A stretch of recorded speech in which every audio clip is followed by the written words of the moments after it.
I've come to talk to you tonight about Anonymous and Occupy Wall Street. And I also want to talk about the Great Hippie fail.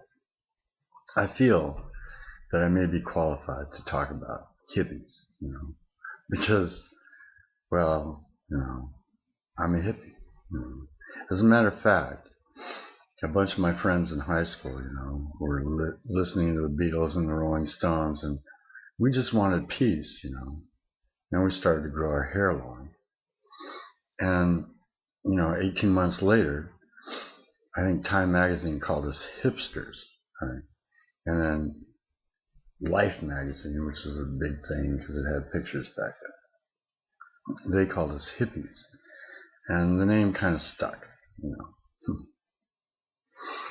So, yeah, we were there before there was hippies, right? And a lot of things that I want to say. One is that there's a freak out, that's going on with the media and political types, that you're all running a leaderless revolution. And it freaks them out, because they need a leader, they need somebody to pen it on to say who's right and who's wrong, and who's good and who's bad, right? And so for there to be no leader, this, is dangerous territory for people who want something concrete, to begin to walk into. But the genius of the leaderless revolution is that everybody is free to have a voice. This is what democracy looks like.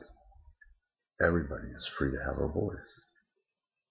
So I encourage a leaderless revolution where everybody is free to have a voice, because after all, everyone is an existence, and everyone does have a point of view from the root of their experience.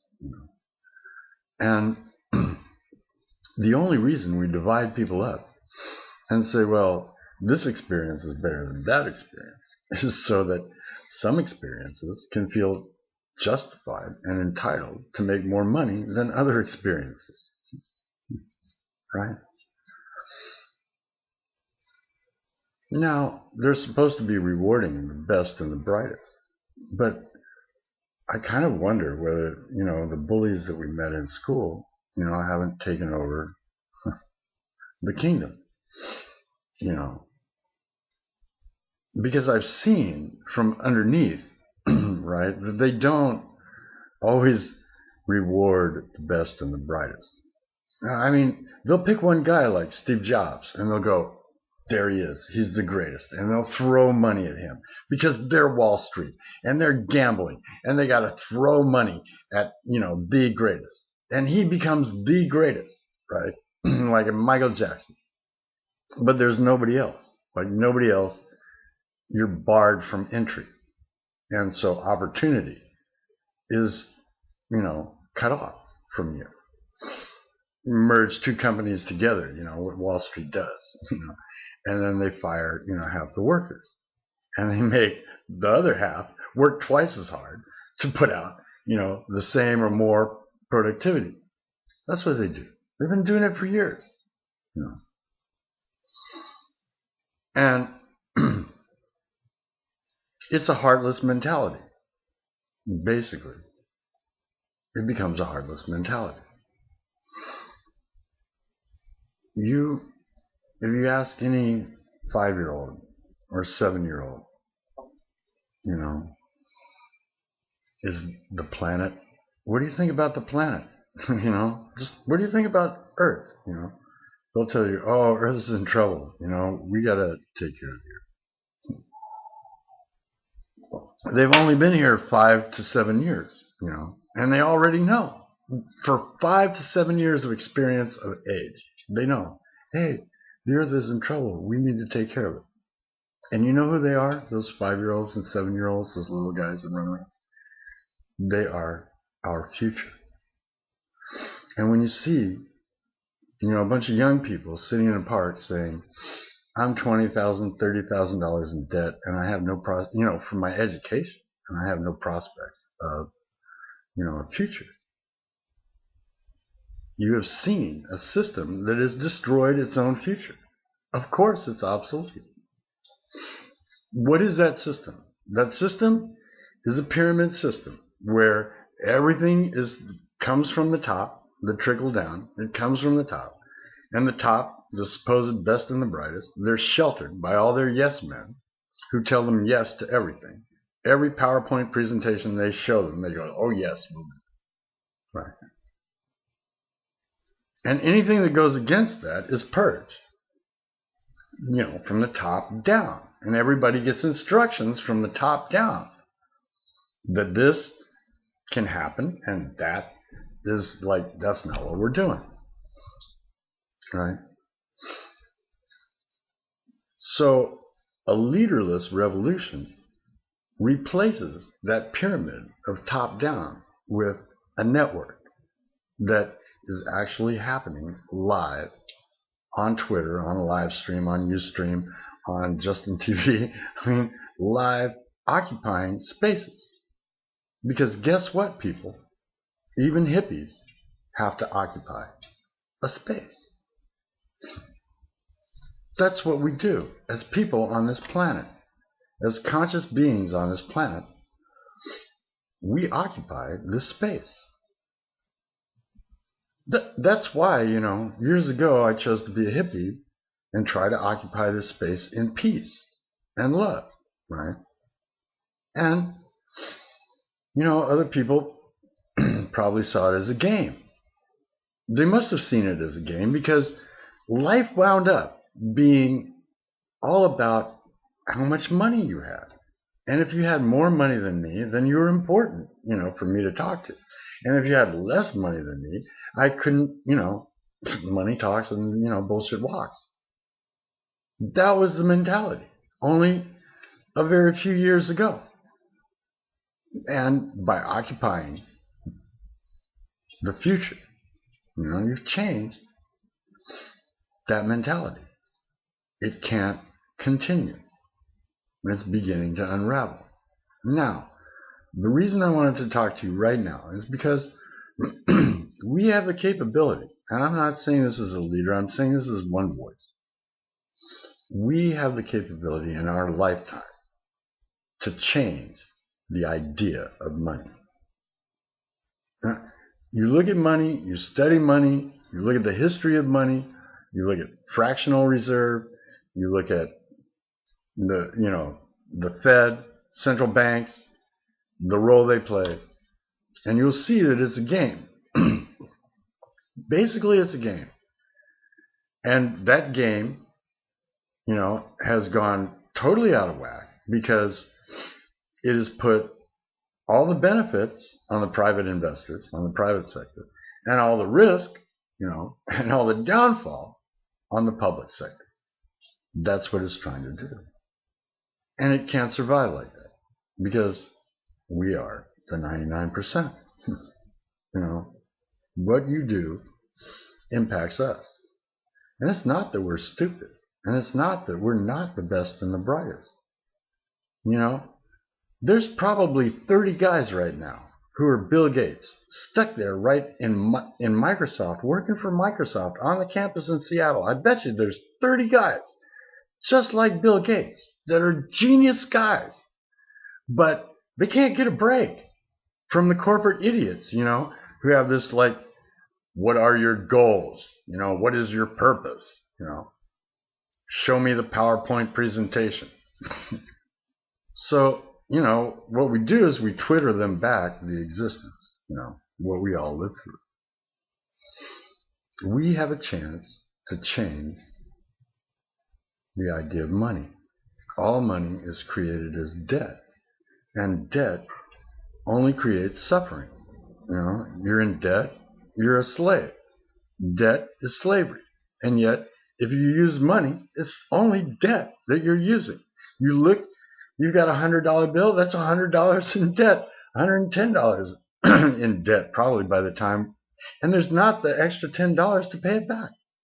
There's only the $100. Now, there's some good things about fractional reserve. One of the things that's good about it is that it creates money out of thin air. It believes in you, essentially, and says, you have a business plan, you're going to have a pizza shop, you're going to make great pizzas, and you figured out the clientele and the advertising budget, and okay, you're good to go. I'll invest in you, And that's a risk, It's a risk. There's many factors that weigh in on that risk. But if people don't believe in each other and people don't support each other, the risk of failure, the curve, it goes way off the curve, the risk of failure. Oh, yeah. What the bankers did is they tried to insure themselves against the risk and make sure that you paid, the taxpayers paid, for their risk. It's gambling with everybody's future. And it's gambling for a lot of things. Speculators, look up speculation, and you'll see what it gambles for. And you'll see why the cost of everything is, so much. But we're taking things out of the planet and we're not giving anything back. We're taking things out of the middle class and we're not giving anything back. We are sucking the land dry and we're not giving anything back. And, we're expecting what? Anybody's idea that population explosion is the problem and that you've got to go kill people, to solve the problem. Anybody who thinks like that is a Nazi. It's like the children of Cain. I'm not my brother's keeper. Anybody who thinks like that.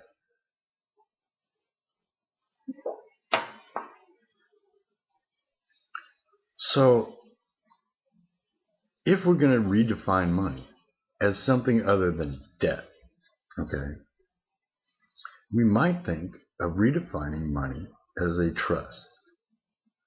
I give you money, trusting that you will use this money wisely and bring me a part of the abundance, right? Now you go and you plant a little tomato plant and you're going to grow tomatoes. And, chances are you'll have more tomatoes than your own family can eat. And so you'll take those tomatoes and you'll go down to, the market and you'll sell your tomatoes and you'll buy, blankets for the winter. Nobody ever wants to stop that. There's nobody that I know of that's saying stop that. What they're saying is life is not a game and the market is not to be gambled with. The market is something that you invest in with a purpose to create a better future and to show the 5-year-old and the 7-year-old, hey, we're cleaning up the planet. Hey, we're creating a better future. Hey, we understand peace, brings a dividend. And war, when you take a $250,000 missile and you blow something up, you just lost $250,000. And if it's all debt, you're in debt.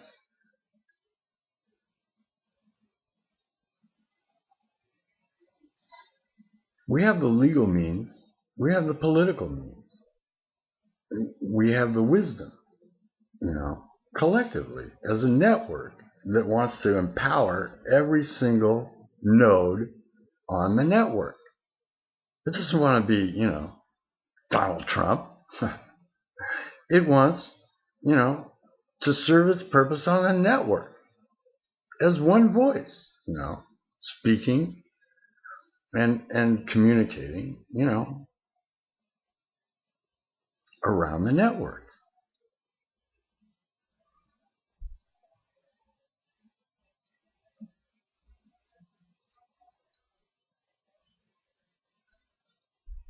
You take the Federal Reserve, which is owned by private banks, bankers, basically, and you say, this is public. The privacy of privately held means that all the risk goes to the taxpayer and all the reward goes to those who hold private shares. And it's a heartless mentality. You can tell because it's destroying the planet and it's, putting pressure on the workers to work for nothing and to become slaves. It's a heartless mentality. You look at nature, if you're a biologist, and you realize that all of nature just about has a pulse. There's got to be heart, in our interactions with each other on this network. That's what's totally lacking in the pyramid.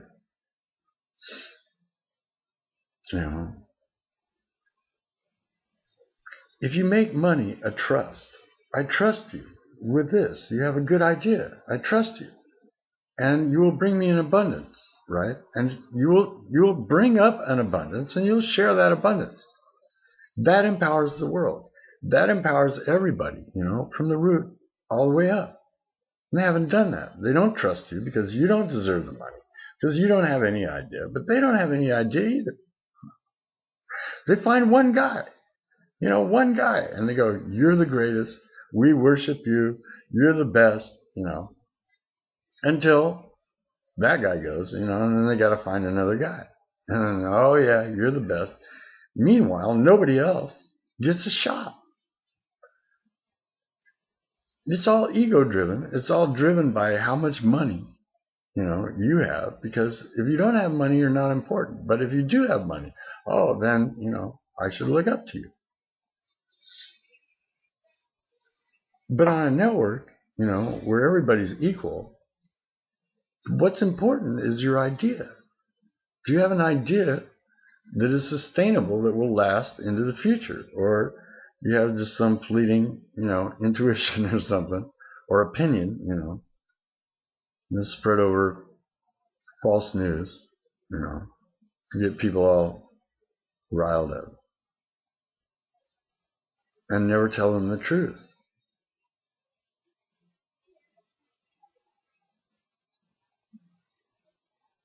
A fiat currency is a fiat currency, and when nobody believes in it anymore, it's not a currency. And my people, we used to trade with beads and feathers, and they had more value than paper money, because the beads and feathers were spiritual things that we found along our path. They had meaning. A piece of paper, this is like, well, I put in this many hours doing this job, so I'm worth this, and it's a denial of human worth and human value. So I would encourage Wall Street and Main Street and all the banks to begin to think about investing in good ideas anywhere you can find them, sustainable ideas. And if you can't do that, you become extinct. Really. We've got to change money from being a debt to being a trust. It's a trust. You're entrusted with this. And as you are entrusted with this, come back to me and tell me, you did good. Or tell me some disaster happened. A tornado happened, you got wiped out. We're all here for each other on the network. In the pyramid, only the top gets to survive, and the rest of us, we're the population explosion that they want to get rid of. Right?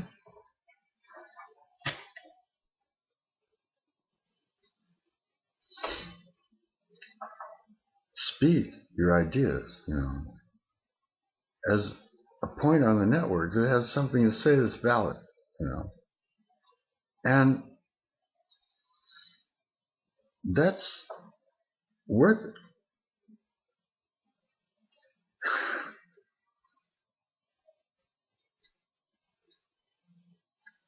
whether the news media can comprehend, or not, it doesn't matter. If you have a valid idea, speak it, and see what happens, right? Because we will show them that the real wealth of this country is in good ideas. We have good ideas. And it's not just, the one that they choose to anoint and create all these barriers to entry for everybody else. There's only one Godfather's Pizza, people, right? And yeah, there's competition. Why aren't there 3 million different kinds of pizza? How come? We're too stupid to grok 3 million different kinds of pizza on the internet?